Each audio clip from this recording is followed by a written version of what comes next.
Boa tarde, pessoal. Tudo bem? Mais um programa Direito na Prática. Hoje, dia 4 de agosto, nosso primeiro programa de agosto, né? Sejam todos muito bem-vindos, muito bem-vindas ao nosso primeiro programa, né? Foi maravilhoso aí. Hoje nós vamos falar sobre casos práticos.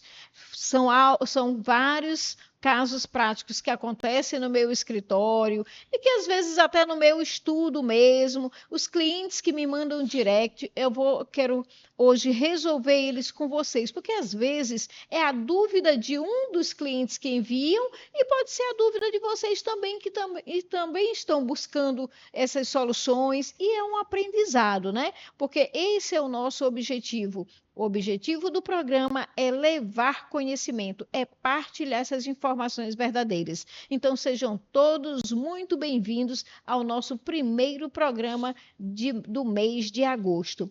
Programa Direito na Prática, direto da Rádio Educadora. Mas quero dar as boas-vindas ao nosso técnico aqui. Boas-vindas, Ícaro. Seja muito bem-vindo. Boa tarde, doutora Marluce. Boa tarde ao doutor Pedro. Boa tarde também ao Matheus, que está na técnica aqui nos ajudando. E boa tarde muito especial para todos os nossos ouvintes, quem nos acompanha aí pelo YouTube e também quem nos acompanha pelo Instagram. Lembrando que o nosso canal no YouTube é o canal Direito na Prática, doutora Marluce Duarte, e o nosso Instagram é o @marluceduarte.adv. Você pode mandar sua pergunta, que eu vou estar passando aqui para a doutora Marluce. E também os nossos contatos, né? O nosso WhatsApp é o 98982179036 e o contato da rádio é o 9832215971. Também quero agradecer também aí o trabalho do Matheus. Matheus, muito obrigado por estar conosco. E aqui também, doutor, seja muito bem-vindo, né? Hoje nós vamos partilhar sobre esses casos práticos que acontecem aí no escritório, né? E vamos aqui levar essas informações, partilhar isso aí para que a gente possa levar essas informações, cada dia mais, essas novidades aos nossos ouvintes, né? Então, hoje, na verdade, a gente vai dividir o nosso palco hoje aqui, né? Fazer o nosso podcast aqui num bate-bola. Vou fazendo as perguntas para você e você fazendo as perguntas para mim. Tá tudo bem com você? Tudo bem, doutora. Boa tarde, Ícaro. Boa tarde, todo mundo que tirou um tempinho para assistir o nosso programa. É sempre um prazer estar aqui com a senhora e principalmente levando informação. É uma dádiva estar aqui. Isso. E hoje, doutor, como eu falei, como nós vamos trabalhar sobre casos práticos, nós vamos fazer um programa bem dinâmico. Nós vamos hoje abordar sobre vários temas. Então, hoje nós vamos abordar sobre o inventário, para aquela pessoa que também quer ter essas informações do inventário. Nós vamos abordar sobre o direito imobiliário, as irregularidades dos imóveis, né? Então, são várias perguntas que chegam ao nosso escritório que a gente precisa dar solução. Às vezes a gente precisa até desenhar, porque são cada casos assim, às vezes cabeludos, que a gente precisa desenhar, mas são bastantes informações que a gente vai levar para o nosso público hoje. E qual foi a primeira que o senhor trouxe aí para que a gente possa estar resolvendo aí com os nossos ouvintes? Hoje a senhora que vai passar para o outro lado da mesa, né? Exatamente. Hoje ele disse que vai me detonar, porque ele disse que hoje eu vou passar pelo outro lado, então hoje eu vou ser entrevistada. Você pode ficar à vontade. Ah, que bom, doutora. Então hoje a gente vai aqui explorar o conhecimento da doutora Marluce e toda a experiência que ela tem para partilhar com a gente sobre registro imobiliário, né? E eu queria começar com a senhora perguntando talvez uma das perguntas mais frequentes, né, das pessoas que buscam essa regularização de imóvel. Quando a senhora vai pegar um caso, doutor, a senhora decide se o caso, por exemplo, de inventário, deve ser extrajudicial ou judicial como? Ou pode ser feito os dois ao mesmo tempo? O que a senhora utiliza para decidir qual é o caminho a levar nesse processo? Primeiro ponto para você decidir se o inventário vai ser judicial ou extrajudicial é se há briga ou acordo entre os herdeiros. Se você conseguiu ter um acordo entre os herdeiros, você já leva para o extrajudicial. Eu tento, mesmo que às vezes os herdeiros estão com um pouquinho, sabe, os ânimos um pouquinho alterados, mas às vezes eu tento conversar com um, depois eu converso com outro, às vezes separadamente, não faço uma reunião todo mundo junto. Se eles estão todos de acordo, eu faço uma reunião todo mundo junto. Mas se eles não estão de acordo, eu tento primeiro conversar com um, depois converso com outro e tento juntar as ideias, juntar aquele quebra-cabeça, demonstrando para eles que o inventário extrajudicial é mais célere, é um inventário que vai dar menos desgaste, entendeu? E às vezes se torna até mais barato o extrajudicial. Eu sou muito adepta do extrajudicial. Então, eu tento o máximo trazer. Se eu pego um inventário que ele já está caminhando no judiciário e que às vezes já está há vários anos. Às vezes tem inventário que às vezes a pessoa te busca porque o advogado às vezes no meio do caminho não conseguiu resolver, ou então por conta das brigas mesmo dos herdeiros e o advogado não conseguiu conciliar, porque doutor, nós como advogados, nós somos o médico, nós somos o padre, nós somos o conciliador, nós somos de tudo um pouco. Estava pensando nisso, quando a senhora falou essa parte da sua, antes da senhora entrar, da senhora mediar, né? Quer dizer, além do trabalho de advogado, a senhora ainda vai entrar ali, pegar em fio pelado, né? Entrar naquela briga familiar e... Exatamente, né? Então, nós como advogados, nós somos de tudo um pouco. E a gente tem que, às vezes, ouvir. O advogado que ele não consegue ouvir o seu cliente, ele não consegue extrair dele a boa resolução, porque ele precisa ter aquele momento. E por isso, doutor, só pegando um gancho, é que a gente deve, sou bem convicta com isso, que a gente deve cobrar consulta, sim, dos nossos clientes. Por quê? Porque nós acabamos fazendo essa mediação, entendeu? Então, como a gente acaba fazendo essa mediação, nós gastamos nosso tempo, né? E você sabe que tempo é dinheiro. Sim. Né? Às vezes nós passamos 5 anos na faculdade e ainda continua estudando todos os dias. E porque todo o seu conhecimento. Exatamente, todos os dias você para estudar. Né? Então você precisa também ter a sua retribuição. Você precisa investir em você. Né? Então você precisa cobrar a sua consulta. E para isso você precisa fazer seu trabalho bem feito. Então, já se trata disso aí. Então, você precisa fazer essa mediação.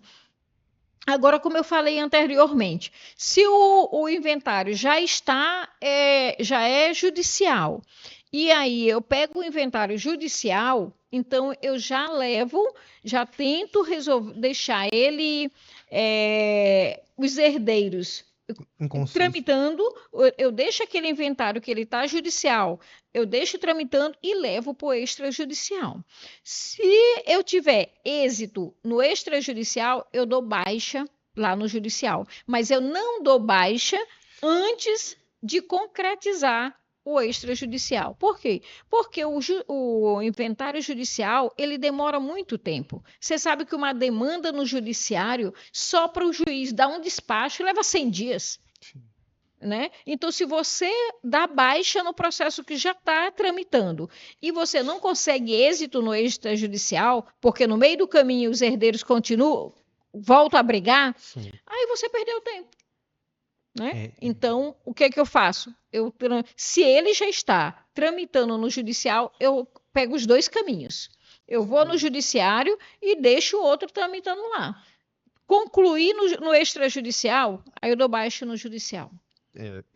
Interessante a senhora falar disso, porque processos de inventário, né, no nosso meio que a gente é advogado, eles são famosos por delongarem mais tempo, quando são feitos judicialmente, né?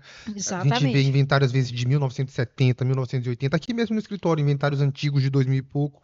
Nós temos aquele inventário que foi 13 anos. Sim. Né? Depois de 13 por conta de litigância, não é? Exatamente, que procuraram a gente. Né? Então, a doutora já respondeu satisfatoriamente nessa pergunta.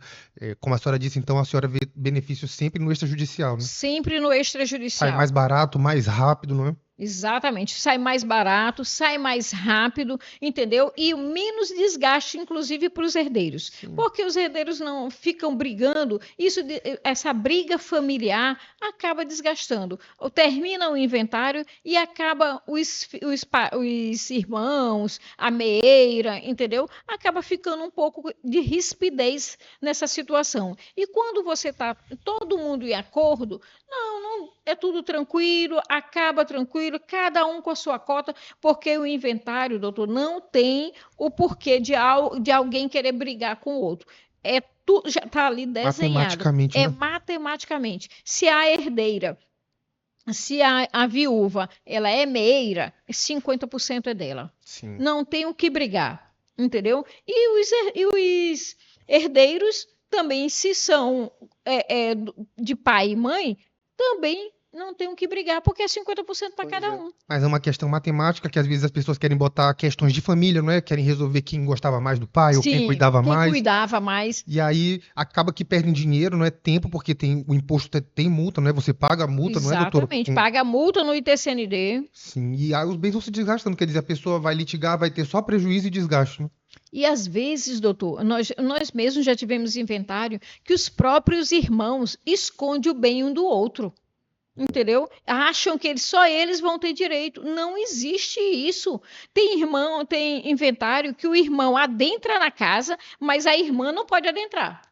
O irmão pega a chave do escritório do pai, da sala do pai, que o pai é falecido, mas a irmã não pode adentrar. Como é que pode? Se o irmão pode adentrar, a irmã não pode adentrar. Se é dos dois. E só para vocês saberem, a doutora está falando de casos práticos. Isso que ela está falando aí, ela não está citando nomes, mas são casos aqui do escritório que ela lida. Exatamente, entendeu? Então, quer dizer, nós estamos hoje, na verdade, partilhando algo que nós vivenciamos. Verdade. Né? E aí, são situações adversas. Bom, doutora, então, deixa eu fazer a minha próxima pergunta para a senhora. A senhora também trabalha, fora a questão do inventário, mas a senhora trabalha com toda a abrangência que envolve a regularização de imóveis, não é? Sim. Se o imóvel está irregular e o cliente chega até a senhora com algum problema, a senhora vai estudar qual é o melhor meio para regularizar aquele imóvel, não é? Exatamente. E aí eu queria saber da senhora o seguinte: como que a senhora procede num caso em que o registro do imóvel está irregular ou que não existe mesmo? Porque existem muitos imóveis que não têm sequer registro, né? São dados como herança e a senhora vai atrás de regularizar esse bem para poder passar a propriedade para o seu cliente. Para os herdeiros. Como que a senhora faz, doutora? Se os herdeiros vão fazer um inventário, né? E o imóvel não tem registro, é uma posse. Então, não adianta, às vezes, você fazer inventário de uma posse. É possível? É. O Código Civil é bem claro que você pode fazer um inventário de uma posse. Mas fazendo o inventário daquela posse, você não vai regularizar o imóvel. Então, se a pessoa vai fazer o inventário da posse, ele só vai gastar dinheiro. Eu só faço o inventário de uma posse se realmente os herdeiros estiverem brigando. Se não, você vai regularizar aquele imóvel já no nome dos herdeiros. Você não precisa inventariar aquela posse, porque a posse não vai dar a propriedade para eles. Sim. Eles só vão ter a propriedade se eles fazerem a uso capião. Só que para isso depende da documentação que eles estiverem. Cada uma situação é uma situação, né? E na regularização de imóveis tem sempre que observar que documentação os herdeiros ou a pessoa que quer regularizar tem. Se eles têm documentos suficientes para fazer uma uso capião, a gente vai fazer uma uso capião. Se eles têm uma documentação suficiente para fazer uma adjudicação compulsória, a gente vai fazer a adjudicação compulsória. De todos os meios, a gente tem que analisar primeiro o documento que o herdeiro tem, né? Para poder, então, saber que caminho tomar. Porque não adianta, muito eu recebo, doutor, às vezes no meu WhatsApp, ou às vezes no direct, eu recebo, doutor, eu quero fazer uma uso capião, e quanto é que a senhora faz a uso capião? Às vezes o cliente não tem nem documento suficiente para uso capião. Às vezes também é o uso capião de uma fazenda, de uma área rural. Aí a senhora tem que primeiro analisar para ver se ao menos cabe o uso capião daquilo ali, né? Primeiro tem que analisar a documentação, se é possível ou não. E segundo, tem que analisar também a área, né, da documentação, até para você poder precificar os seus valores, saber que trabalho, porque também não adianta você também trabalhar e você não receber, né? Ter algo que você vai ficar fazendo sem você não saber nem por onde começar. A senhora pode me corrigir se eu estiver enganado, mas até onde eu sei também o uso capião é o último meio se não tiver mais nenhum, não é por quê? Porque ele é isento de recolhimento de imposto, né? No caso, a pessoa que vai usar o capi não vai ter que pagar nem ITBI nem ITCMD. Exatamente. Então a senhora primeiro, antes, a pessoa lhe liga perguntando, doutora, o uso capião é quanto com a senhora? A senhora, primeiro, a senhora não vai prometer nada, a senhora vê se mesmo cabe. Quer dizer, tem toda uma entrevista primeiro, né? A senhora vai ver a peculiaridade do caso para depois saber que caminho tomar e orientar no caso. Exatamente. Por quê? Porque que acontece? Às vezes as pessoas estão no imóvel e o caso é de inventário e a pessoa quer fazer a uso capião. E isso não pode. Sim. Porque nós temos o princípio da continuidade registral. E nesse princípio da continuidade registral, não adianta eu fazer uma escritura de uso capião e na hora eu não conseguir registrar. E a escritura de uso capião, ela não é barato. Então, eu vou estar prejudicando o meu cliente, fazendo uma escritura de uso capião e no final eu não vou conseguir registrar no nome dele. Sim. Porque o próprio registrador, quando ele pegar a documentação que ele verificar, ele vai ver que aquele caso não era caso de uso capião. Uso capião, você só faz a uso capião se for... Eu tenho até um professor que ele sempre diz, é a última instância, exatamente. O último ratio é o uso capião. Você tem que sempre verificar se não cabe um outro instituto. Vai fazendo por cancelamento, né? Exatamente. Entendi. Por eliminação. Por eliminação. Você vai fazendo por eliminação. Se você realmente vê que não tem mais outra saída, aí sim você vai para o uso capião. Mas enquanto você vê uma fumaçazinha ali de um outro, você continua. Porque o uso capião, querendo ou não, é algo que demora, né? E é algo que ele precisa ter realmente toda a documentação, todos os requisitos. Caso contrário, você não consegue resolver a fazer a uso capião e registrar, né? Que esse é o interessante. Quando o cliente te busca para fazer uma uso capião, para regularizar o imóvel, o que é que ele quer? O documentozinho na mão, no nome dele. Sim. Entendeu? Ele quer ver ali na matrícula o documento no nome dele. Como proprietário. Como proprietário. Sim. Se não for esse o sentido, não resolveu. Sim. Ele gastou dinheiro, perdeu tempo e não resolveu o problema, que é o que ele estava buscando. Sim. Né? Então, é muito bem complicada essa situação. E que nem a senhora sempre fala, né? Advogado bom resolve. Exato. Advogado gosta de problema, Sim. né? A gente busca os problemas, resolver os problemas dos clientes, mas ele está ali para resolver. E o que eu sempre falo, a gente precisa ser especialista e fazer aquilo que a gente gosta. Sim. Porque quando você faz aquilo que você gosta e quando você é especialista na área, você já sabe o caminho. E muito interessante também, doutor, é você desenhar. Eu também. Você vai desenhar a árvore ali genealógica, tudinho, saber o caminho que você vai tomar, porque senão no meio do caminho você se perde. E ela está falando desenhar no sentido literário, pegar a folhinha em branco e desenhar um inventário. Desenhar mesmo, sim. Você vai desenhar no papel mesmo, a meeira, o que entrou, os bens. Fica mais claro para os clientes entenderem, não é? A sua linha de raciocínio, a senhora já vai fazendo ali, desenhando, já vai buscando soluções, não é? Eu já tenho um checklist, que eu já vou, no meu checklist, eu já vou sabendo todos os documentos que eu vou precisar. Tanto no inventário quanto na uso capião, eu já pego todo o meu checklist ali. Lógico que existe algum outro documento que você pode estar solicitando. Às vezes, num documento da uso capião, você pega uma documentação de registro de filho. Você pega também, às vezes, uma matrícula que a pessoa usou aquele endereço para fazer a matrícula da escola do filho, entendeu? Então, você vai, né, tentando buscar algo que você tenha para você poder comprovar que realmente aquela pessoa tem tempo suficiente naquele imóvel. Né? É só ir buscando. Né? Mas você já tendo o seu checklist, já batendo tudo que você vai pegar de documentação, você se torna mais sério. Eu tive até uma vez, doutor, um tabelião me falando que as pessoas às vezes assim, mas eu dou entrada na documentação aqui no cartório, o cartório pede um monte de documento. Às vezes demora muito tempo lá no cartório. Por que demora muito tempo no cartório? Porque às vezes o profissional que vai dar entrada, ele não tem conhecimento. Aí ele leva hoje uma conta de luz e ele leva hoje algum documento, os documentos pessoais da entrada lá no cartório. Aí, daqui 2, 3 dias, ele vai procurar. Aí passa, às vezes, até um mês para ele voltar lá no cartório. Aí ele leva uma outra conta de água. Aí, ou ele leva um outro documento que prova, uma foto, entendeu? vai demorar. Sim. Se o Joãozinho da entrada na uso capião, com toda a documentação, com tudo certinho, já no ponto, com checklist, tudo ali acertado, e o outro leva os pingadinhos, quem que o tabelião vai pegar? Quem leva já tudo pronto, né? Quer dizer, o especialista tem esse toque, né? Essa diferença. Você querer economizar com o advogado é aquela, como eles chamam, economia porca, o barato que sai caro. A pessoa vai pagar 2 vezes, às vezes, porque o serviço não tem o mesmo toque de quem trabalha só com aquilo, né? Com certeza. E a organização, doutor. Isso a gente vê até no judiciário. Sim. Se você vai dar entrada em uma petição e você coloca as coisas tudo de cabeça para baixo, você joga a identidade, depois você joga aí um comprovante de endereço lá no final.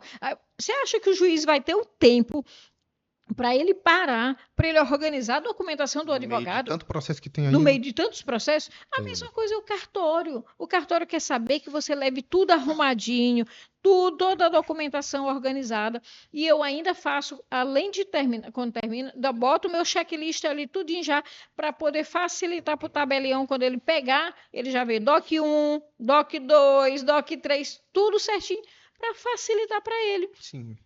Facilita para ele, facilita para mim e facilita para o meu cliente, que vai ter êxito com mais celeridade. Sim. A senhora já leva o prato feito só para ele homologar. Só para ele homologar. E aí ele já faz a minuto, porque quando você faz, até isso, doutor, é interessante para quem é especialista na área. Quando você é especialista na área, principalmente nós que trabalhamos no extrajudicial, nós já temos o nosso tabelião ali certinho. O contato, né? O contato do nosso tabelião. Nós não precisamos estar lá no cartório. Sim. Nós não precisamos ir lá no registro de imóveis. Por quê? Porque nós já temos as pessoas certinho que já leva para a gente. Quer dizer, a pessoa está pagando para a senhora, fora o seu trabalho, ainda todos os seus contatos, né? A sua especialidade. Exatamente. Sim. Agilidade. Por quê? Porque isso também é uma questão de preparo. Isso é uma questão de organização, né? Se eu vou passar a manhã todinha lá no cartório para dar entrada no processo, se eu já posso dar entrada do meu escritório, tudo eu faço do meu escritório. E planejamento é economia de tempo, né? Exatamente. O tempo que a senhora gasta planejando, a senhora economiza na frente, doutora. Isso.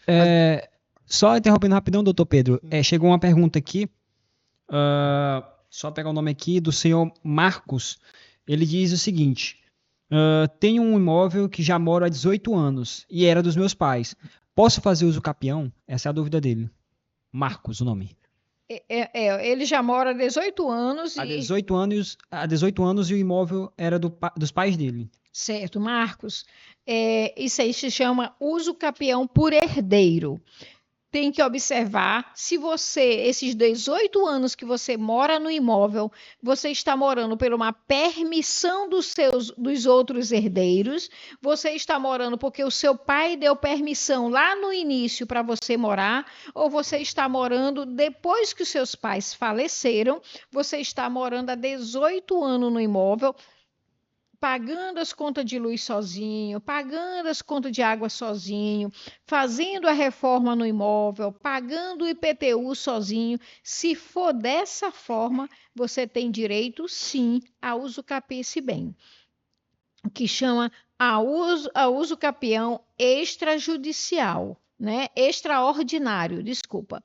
É a uso capião extraordinário, que o prazo dele é 15 anos. Então, se você está pagando todo, e você tem esses comprovantes de que você paga o IPTU, de que você paga a conta de luz, conta de água, que você faz as reformas do imóvel tudo sozinho, sem pedir contribuição para os demais herdeiros, a uso capião é válida. Então, você já tem há 18 anos isso. Agora, se choveu, causou um buraco lá no telhado, deu uma ventania lá nos telhados e você chamou seus irmãos, olha, nós precisamos arrumar lá o telhado da casa porque está molhando lá dentro da casa. Aí os seus irmãos se juntam com você para arrumar a casa. Olha, tem o IPTU e você pega e diz, olha, chegou o carnê do IPTU. Quem vai me ajudar aqui para pagar o IPTU? Seus irmãos se juntam e pagam o IPTU junto com você. e tem as contas de água, de luz, seus irmãos ajudam você a pagar. Aí você não tem direito. Por quê? Você está morando na casa por uma mera permissão dos seus herdeiros, dos seus irmãos, né? Então, os seus irmãos que permitiram com que você continue cuidando da casa lá. E é como se fosse você está vigiando a casa, porque os custos são de todo mundo, certo? Então, há uma diferença da usucapião por herdeiro. A usucapião só é válida se as dívidas, se os custos, se os ônus e os bônus estão sendo custeados por você. Tá certo? Daqui a pouco o doutor Pedro pode seguir, daqui a pouco eu mando mais um. Seguir aí com as novas perguntas, doutor. Mas eu quero mandar um abraço especial, doutor, para o nosso presidente do Cresce. Nós estamos iniciando aí o mês de agosto, né? E nós estamos iniciando, nesse mês de agosto, doutor, nós temos 2 datas, né? Excelentes aí para nós profissionais. Principalmente, digo para mim, né? Que sou corretora de imóveis e dia 27 de agosto é o dia do corretor de imóveis. Eu falo isso com muito orgulho, porque sou corretora de imóveis com muito orgulho, apesar de hoje estar mais na área da advocacia, mas continuo como corretora, e o meu presidente, Ismael Vera, ele sabe disso, que eu estou lá sempre defendendo aí as nossas ações, porque o nosso Cresce, doutor, antes ele já foi muito bem apagadinho. Hoje o nosso Cresce é visto de forma diferente. E isso muito me alegra, como eu tenho certeza que alegra a nossa classe dos corretores, né? Sim. Então, dia 27 aí do mês de agosto é o dia do corretor. E dia 11 de agosto, dia do advogado, né? Então, são 2 datas que nós temos aí para comemorar no mês de agosto. Então, quero mandar um abraço especial aí ao nosso presidente Ismael Veras, também a nossa diretora aí, a Ana, também, ao nosso presidente também, na verdade, né? O nosso diretor aí também, que é o Rafael, e todo o pessoal lá do Cresce. E quero mandar um abraço especial também ao nosso presidente aí da OAB, né, o Caio também, que eu tenho certeza que deve estar preparando aí uma festa especial aí pra gente. Doutora é guerreira, corre de todos os lados. Exatamente, doutor. E ainda estudando, né? Graças a Deus. Doutora, então, aproveitando que a gente está falando ainda sobre o uso capião, a senhora falou mais agora há pouco, na dúvida, sobre o uso capião extraordinário, não é? Isso. Mas existe o uso capião extrajudicial, que é feito em cartório? Sim, existe o uso capião, por isso que eu confundi logo na hora, né? Existe o uso capião que é extraordinário, que é aquele com 15 anos. Sim. E existe o uso capião extrajudicial, que é feita no cartório. A uso capião extrajudicial é também feito, como eu falei, feito no cartório. Você também precisa juntar todos os requisitos, levar para o tabelião de nota, para o cartório de notas. O cartório de notas vai lavrar aquela escritura, checar toda aquela documentação, tirar foto, ir em loco verificar o imóvel, saber se realmente o que foi colocado na petição é o que realmente existe, sim, né? Por quê? Porque o tabelião ele acaba sendo responsável também por isso, né? Para lavrar a ata notarial, que na verdade a uso capião é com registro, mas quem lavra a escritura da uso capião é o tabelião de notas. Então ele faz toda essa checagem dos documentos, observa tudo, tira foto de tudo e visita o imóvel em loco. Sim. Depois que ele já fez toda essa documentação, já verificou tudo isso, ele lavra a ata notarial. A ata notarial já pronta, a gente leva para o cartório de registro. Aí sim é que vai registrar o imóvel no nome da pessoa que usa o capim. Então também é possível fazer no extrajudicial. Isso, e muito bem, e muito rápido também. A senhora também dá preferência ao extrajudicial do capião? Com certeza. Na verdade, doutor, eu sou da era da desjudicialização. Que é para onde o judiciário caminha hoje em dia, não é? Exatamente. Sim. Porque nós tivemos anteriormente, eu sempre falo um pouquinho disso aí, nós tivemos a lei 9.099, né, que é dos juizados, sim, que eles disseram que iam desafogar o judiciário. e que não teve, não funcionou do jeito que a gente imaginaria, né? Diferente disso, está hoje a desjudicialização. Então, hoje nós temos vários atos que nós podemos estar fazendo em cartório. E o melhor de tudo é que tem muitos atos que só faz através do advogado. Sim. Entendeu? A senhora estava falando sobre a desjudicialização, por exemplo, inventário. Até pouco tempo atrás, eu tenho para mim, né? A senhora me corrija se estiver falando besteira, mas quando tinha um incapaz, não é menor, ou uma pessoa maior de 70 anos, só podia ser feito judicialmente com participação do Ministério Público, né? Exatamente. E hoje em dia já não mais, não é isso? Hoje já não mais. Hoje você já pode fazer no extrajudicial, direto no cartório, se tiver incapaz, se tiver menor, desde que ouvir do Ministério Público. É diferente. O próprio tabelião já manda a minuta para o Ministério Público. O Ministério Público tem um prazo de 15 dias para analisar, para verificar direitinho. Ouvir o Ministério Público, já pode ser feito a... Então, quer dizer, eles dão todas as possibilidades para que, se houver um consenso, o inventário seja feito em cartório, não é isso? Exatamente. E, como eu falei, ainda melhor ainda que tem que ser feito através de um advogado. Então, quer dizer, mesmo sendo no cartório, não tirou a nossa possibilidade de trabalho. Sim. Porque nós podemos, hoje mesmo, fazendo no cartório, mas precisa do advogado. Então, o advogado tem que estar preparado para poder fazer... para poder fazer esse inventário no cartório. Não é o fato, porque poderia dizer assim, então já hoje que é no cartório, qualquer pessoa pode ir lá no cartório e fazer. O cartório não pode nem indicar advogado. Sim. É proibido o cartório indicar um advogado. O cartório tem que realmente saber, você vai lá na OAB, você vai procurar o advogado, se de repente chega uma pessoa procurando, eu já vi falar que tem cartórios que indicam, mas isso é terminantemente proibido pelo Conselho Nacional de Justiça. Sim. Entendeu? Não pode o cartório indicar. Você tem que chegar e já levar. Por quê? Porque você sabe que a nossa profissão como advogado é uma profissão de confiança. Sim. Né? Então, a pessoa já tem que levar o seu advogado, é aquele advogado que vai analisar o seu direito. Que vai assinar a petição, né? É que vai fazer a sua petição, é ele que vai verificar todas as documentações em saber se realmente você tem direito ou não. Nós tivemos...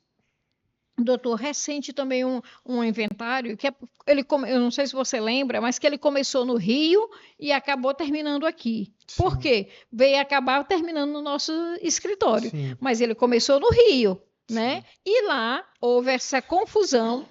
Os herdeiros não se entendiam porque eles achavam que os daqui tinham mais direito, os de lá tinham mais direito do que os daqui. Sim. Né? E acaba que a gente acabou resolvendo aqui no nosso escritório. Né? Então, isso é que eu digo, por isso que você tem que ter um advogado de confiança, um advogado especialista. O advogado de lá, não, ele disse que as pessoas de lá tinham mais direito nos bens que estavam lá do que nos bens que estavam aqui, e isso não é verdade. Sim. Independente de onde esteja o bem é partilhado de uma forma igual para todos eles. A não ser que haja testamento. Aí eu caio na próxima pergunta para a senhora. A não ser que haja um testamento e que esse testamento seja válido. Deixa eu passar na frente aqui rapidão, só para seguir com a pergunta aqui do ouvinte. Ele fala assim, quando meus pais eram vivos, me deram um terreno no quintal para construir minha casa. Agora, faz 5 anos que faleceram e meus irmãos querem a casa. O que devo fazer? Pois fui eu que construí tudo. Essa é a pergunta só ver o nome dele aqui, Silva. Silva, muito bom. Seja bem-vindo aí ao nosso programa. Sua pergunta é muito interessante e acontece muito isso. Muitas vezes a pessoa acaba comprando o terreno do pai, às vezes o pai faz essa doação do terreno, às vezes é da própria casa, e às vezes o próprio herdeiro não regulariza esse imóvel, não regulariza no seu nome esse bem, não pega a anuência dos outros irmãos, e só depois que o pai morre é que há essa celeuma, aqui há esse imbróglio todo, certo? Mas essa sua pergunta é muito pertinente. O que acontece? Como você hoje é proprietário da casa, porque você construiu. O terreno, ele é de todos, né? Mesmo que seu pai tenha doado para você antes, o que que vai acontecer? Esse terreno vai haver uma colação com os outros bens e esse terreno vai ficar a ser sua cota à parte, dependendo dos bens que estiverem com os para partilhar com os outros seus irmãos. Não é porque seu pai deu para você lá na frente é que você está livre para ficar com bem só para você. Você vai ficar, pode até ficar para você, mas vai depender do monte-mor que vai ser partilhado. Ele vai ser colecionado novamente ao monte-mor e daí sim vai ser a sua partilha. A não ser que você já tivesse regularizado e tivesse a anuência dos outros herdeiros. Aí sim, não precisaria mais colacionar isso ao monte-mor. Mas como você não fez, tem que voltar. Digamos que você tem esse terreno, tem a casa dos seus pais e tem outros bens. Então, vai juntar tudo, dividir e você vai... O terreno pode ser a sua cota à parte. Agora, a casa, não, porque a casa foi construída com recurso próprio seu. Aí a casa é sua. O que vai voltar para partilhar é o terreno. E esse terreno, como você já está morando, já construiu a sua casa, fica como parte da sua herança. Se ainda não for suficiente, você vai ter que reembolsar a diferença para os outros herdeiros, tá certo? Se ficou alguma dúvida, você pode enviar sua mensagem, pode me chamar no direct que eu tiro a sua dúvida se você ainda não compreendeu, tá certo? Mas e aí, doutor, você acha que o Silva compreendeu? Ficou clara aí a resposta para o Silva? Eu acho que ficou claro, sim, cristalino. Pronto. Doutora, e como a senhora estava falando agora sobre testamento, né, sobre herança, no caso, como que funcionam, vamos dizer assim, os mecanismos da doação em vida, usufruto, holding familiar, testamento, são mecanismos que são utilizados para facilitar a hora da divisão dos bens? Isso, na verdade, doutor, a gente chama de planejamento. Né? Isso aí, na verdade, os pais, isso acontece muito hoje. Antes era mais difícil, mas hoje os pais estão mais se planejando, né? E é um ditado, né, popular, que as pessoas, aquilo que você se planeja antes, você evita gastos futuros e até briga futuramente. Então, se você já pode fazer um testamento, já deixando ali no testamento o que você vai dar para os seus filhos, são 3 imóveis, e tem 3 filhos, eu vou dar a casa para um, a casa para outro, você já deixa no testamento tudo que você quer dar. Você pode fazer também a doação em vida. Já pode deixar também. Agora, a doação, você só pode doar 25% daquilo que é seu. Ele só pode doar se o casal ele tem uma casa, 50% é da viúva, da esposa, 50% é do pai. Sim. O pai só pode doar 25% daquele 50% dele. Entendi, porque... Em uma doação só pode ser a metade. Entendi, a metade do falecido, no caso ele já tem metade do imóvel, então a metade da metade ele pode doar para quem ele quiser. Para quem ele quiser, ou para os filhos, ou para um caseiro, ou para o motorista dele, para quem ele quiser, 25% ele pode doar. Para quem ele quiser. 25. Os outros 25% são dos herdeiros necessários, dos filhos, dos netos, dos pais ou dos avós. Quem são os herdeiros necessários? Primeiro os filhos, os netos, e em descendentes. Em ascendentes, a mãe ou os avós. E depois os colaterais, que já são os irmãos, caso não tenha, né, nas linhas. Nem ascendente, nem descendente. Nem ascendente, nem descendentes. Entendi. Aí vai para os colaterais, né? Mas para fazer a doação, ele tem que respeitar, que a gente chama respeitar a legítima. Sim. Então, se ele tiver filhos, tiver herdeiros necessários, ele não pode doar 100% da sua herança. Agora, o que é interessante, doutor, é que às vezes tem um pai que ele quer beneficiar um filho. porque às vezes os outros filhos já têm uma condição melhor, né? Então, ou então é aquele filho menor. Então, às vezes o pai quer beneficiar o filho. E aí ele pega, faz uma doação dos 25% dele para aquele filho, e o filho vai receber 2 vezes. O filho vai receber os 25% que o pai deixou, Sim. ou a mãe, e aí depois ainda vai receber a partilha da herança junto com os outros filhos. Então, Aquele que ele já recebeu de doação não vai ser colecionado. Por quê? Porque o pai deixou, diferente do caso que a gente viu ali do Silva. Sim. Porque ele já deixou os 25% para ser partilhado com os outros. Entendi. E com todo mundo. Aí esses outros 25% vai ser partilhado novamente com aquele filho que recebeu os 25%. Sim. A senhora, aproveitando que está falando nisso, a senhora não quer falar para a gente sobre a diferença de meação e herança? Só uma dúvida aqui rapidão, doutora. No caso, assim, a pessoa ela faleceu, não tinha ninguém. Os Não tinha bens pai, não tinha ninguém, era sozinha, digamos assim. No caso, os bens ficam para o Estado, é isso? Se não for encontrado nenhum herdeiro, Uhum. né? Nem na linha ascendente, nem descendente, nem colateral. Aí fica para o Estado. Certo. Sim, doutora, a senhora poderia falar para a gente o que é a meação? Qual é a diferença dela para a herança? Certo. Qual a diferença da meação para a herança? A meação é que o viúvo ou a viúva recebe. Durante a união, durante o relacionamento conjugal, eles compraram uma casa, faleceu o viúvo, e dependendo do regime de casamento, a meação ela recebe a 50%, que é a meação dela. A herança é o que os herdeiros, os outros filhos, recebem. 50% daquele bem, daquele monte-mó, de todos os bens, é da viúva, 50% é dos filhos.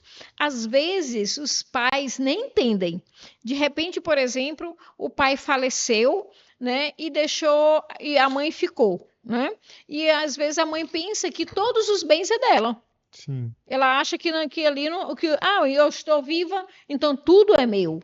Não é. 50% é dela e 50% é dos filhos, né? Os filhos podem até dizer, não quero, deixa tudo para minha mãe. Mas se for fazer o inventário, 50% é herança. Agora, doutor, interessante que a viúva, às vezes, ela é meeira, ela recebe a meação e às vezes ela é herdeira. Ela pode receber 2 vezes. Você sabia disso? Não, ela pode receber a metade que é dela pelo fato de estar casada na época e ainda assim herdar a parte do falecido? Ainda assim herdar a parte do falecido. Quando? Por quê? Se os bens que eles adquiriram durante o relacionamento, digamos que a Maria ela é casada com João no regime da comunhão parcial de bens. Certo. E o João faleceu. Mas quando a Maria casou com o João já tinha um apartamento. Durante o relacionamento, eles compraram uma casa. Da casa, Maria vai ser meeira. 50% da casa é dela, 50% é dos filhos. No apartamento que o João tinha antes de casar, a Maria não é meeira, a Maria é herdeira. Aí a Maria vai receber igual os filhos, é partilhado tudo igual. Então ela recebe na meação e ainda recebe como herdeira, Sim. certo? Agora, qual é a diferença? Os bens antes do casamento. E também dependendo do regime de casamento. Nós estamos falando no regime da comunhão parcial de bens, Sim. né? Então, que a gente fala que são os bens adquiridos com recursos próprios, né? Que ele fez, e são os bens adquiridos antes do relacionamento. Aí ela nesses bens que foram adquiridos antes do relacionamento, ela é herdeira. Ela é herdeira, isso. Os bens particulares do falecido, ela recebe a herança ainda. Herança. Os bens particulares, ela recebe a herança. E nos bens que são do casal, ela é Meiro. E agora uma dúvida, por exemplo, às vezes a gente ouve falar que tal filho foi tirado da herança, né? Porque fez algum ato contra o pai. Existe isso, vamos dizer assim, a pessoa ser retirada por lei da herança porque fez alguma coisa que denigriu a imagem da família ou porque, enfim, São deserdados. deserdados. Exatamente. Nós temos, inclusive, né? Teve até o caso de um famoso aí, esqueci o nome dele, que ele deserdou os filhos também. Ele não, a herança dele, ele não tirou, Mas né? tem critérios, Também. doutora, vamos dizer assim, o que que a pessoa faz para ela poder ser deserdada, para o pai poder deserdar, ou basta não Se gostar da eu, se eu não pessoa? me engano, uma pessoa que fez isso foi o Cid Moreira. Acho que é Cid Sim, Moreira, né? exatamente. Cid Moreira, isso É. mesmo. Ele deserdou os Foi filhos. um filho, no caso, que ele deserdou. Foi um só, foi? Parece que foi só um só. Mas o que que dá, doutora, ensejo a se a pessoa ser deserdada? Doutor, é um processo bem longo, né, para poder chegar a isso. Primeiro, por exemplo, se houve alguma tentativa de homicídio, né? Às vezes o filho descobre que o pai tem um seguro e às vezes o filho quer. Uma herança, alguma coisa assim. Exatamente, já quer uma herança e tenta um homicídio contra o pai. Pronto, é um ato Que dá causa a que ser dá causa a essa deserdação. E às vezes também, né, furto, né, por isso que é um processo bem assim tênue, né, em relação a essa deserdação, porque não é só a vontade do pai, Sim. né, em fazer isso, não. Existem os atos e às vezes isso é decretado judicialmente, porque às vezes o pai quer deserdar o filho, mas o filho entra na justiça, né, e aí depois, como inclusive esse do Cid Moreira, eu lembro Foram 2 filhos, né? foram 2 filhos, né? Eu lembro que por várias vezes os filhos tentaram voltar, né? Tentaram cancelar isso, mas ele todas as vezes ele fez inclusive exame para poder saber que ele estava com teste de sanidade mental em dia. Sim, então Entendeu? quer dizer, tem que Ele ser um ato muito realmente sério quis. para a pessoa ser deserdada. Exatamente, muito sério. Doutora, e quando a gente fala sobre Um reúbe, minuto. Ainda temos tempinho, pode, quando estiver próximo do fim do programa. doutora, e o Eu que lembro. que seria a regularização fundiária urbana, que é o reúbe? Tem alguma relação com os capião? A senhora já trabalhou com esse tipo de processo? Sim. A REUB, ela tem a REUB S e tem a REUB que ela é feita em conjunto, né? Então, tem a REUB que você pode fazer de um só imóvel e tem a REUB que é feita de um bairro por inteiro, né? Reúbe é só com imóveis urbanos, rural não entra? Entra rural também. Pode fazer REUB de imóvel rural e também de imóvel urbano. Contudo, tem que ver, porque, na verdade, doutor, para fazer REUB, ele precisa ter uma ligação, né, que é um conjunto, unir o município ou o estado com o cartório e todo mundo, né, entrar em uma parceria para poder diminuir, inclusive, os custos, né? Por isso já faz tudo, né, diminui os custos, como eu falei, então acaba que tem mais celeridade e já faz, por exemplo, vai fazer a REUB de um bairro. Faz uma reunião, geralmente é através de uma associação de moradores, né? Mas isso e se torna até mais célere. E eles recebem o título, se torna mais barato, eles não pagam. O município já abre mão de pagar ITBI, né? Os cartórios também já são pagos pelo Estado também, entendeu? Então, por isso faz essa REUB já em conjunto. Mas também ele pode fazer também a REUB, que a REUB né? Que ele pode fazer essa REUB sozinho. É tipo um uso capião, né? E ele vai ter que pagar os custos que são contratar o profissional para fazer. Ele vai pagar os emolumentos do cartório, vai pagar os custos da prefeitura, né? Tudo porque às vezes não tem como, às vezes as pessoas não têm a documentação para fazer uma uso capião. Aí prefere fazer uma REUB. Ah, sim, entendi. E quando a senhora está falando, quando a gente fala a respeito de adjudicação compulsória, é outro meio de regularizar o imóvel? A senhora também é um meio que a senhora estuda, que a senhora dá alguma preferência? Muito bom. E pergunta muito boa. A adjudicação compulsória, hoje, ela pode estar sendo feita no extrajudicial, que antes você só fazia a adjudicação compulsória no judiciário, e hoje você pode estar fazendo ela no extrajudicial. E qual é o principal requisito da adjudicação compulsória?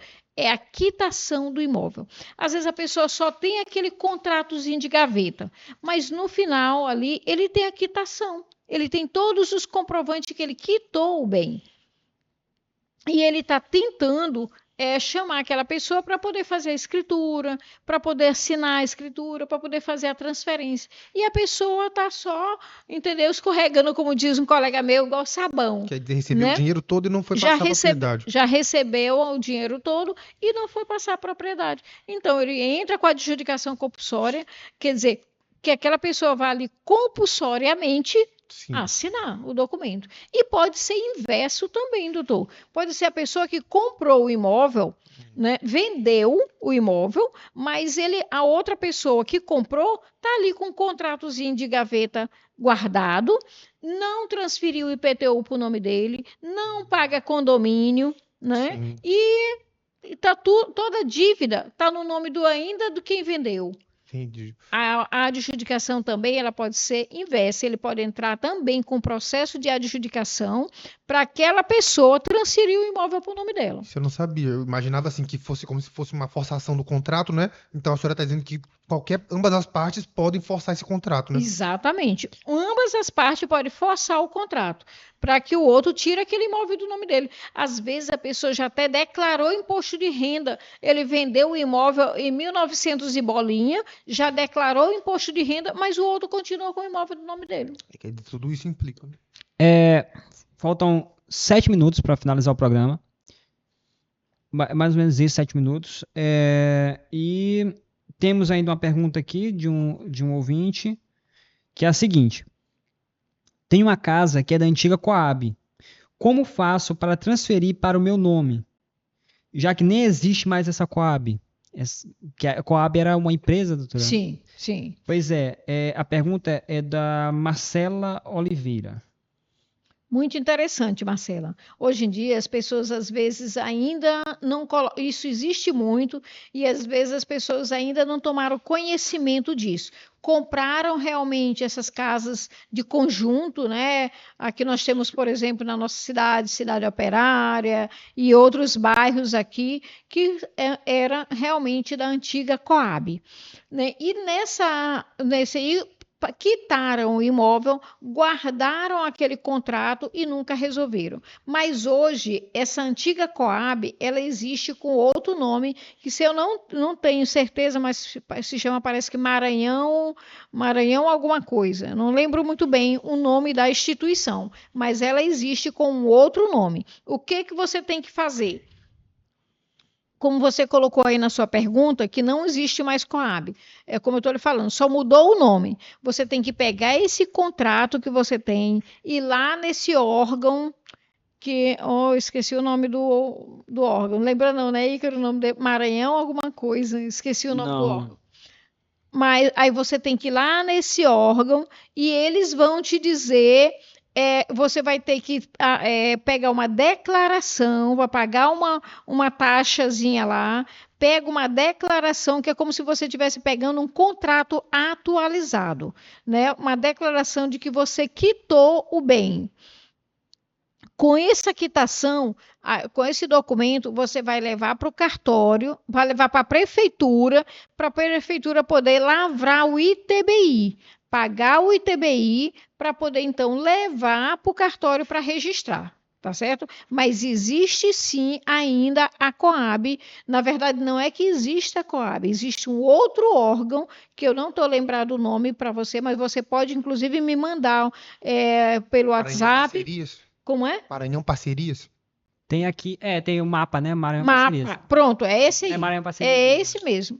Então, não, Maranhão Parceria, né? Pronto, Maranhão Parceria é o outro órgão, mas é idêntico, funciona com as mesmas qualidades lá que a Coab. Você vai pegar esse seu contrato da Coab, levar na Maranhão Parceria, lá eles vão, que na verdade é mais conhecido como MAPA. MAPA. Lá eles vão te dar essa declaração, vão verificar lá no processo se você já quitou.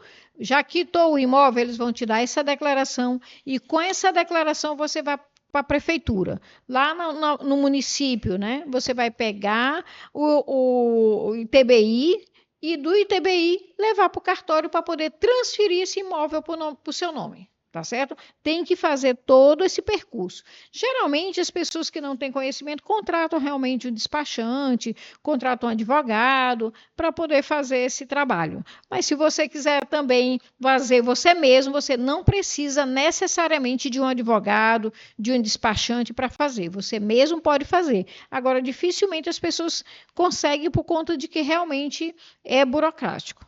Tem as suas anuências, né, doutor? Só para finalizar agora.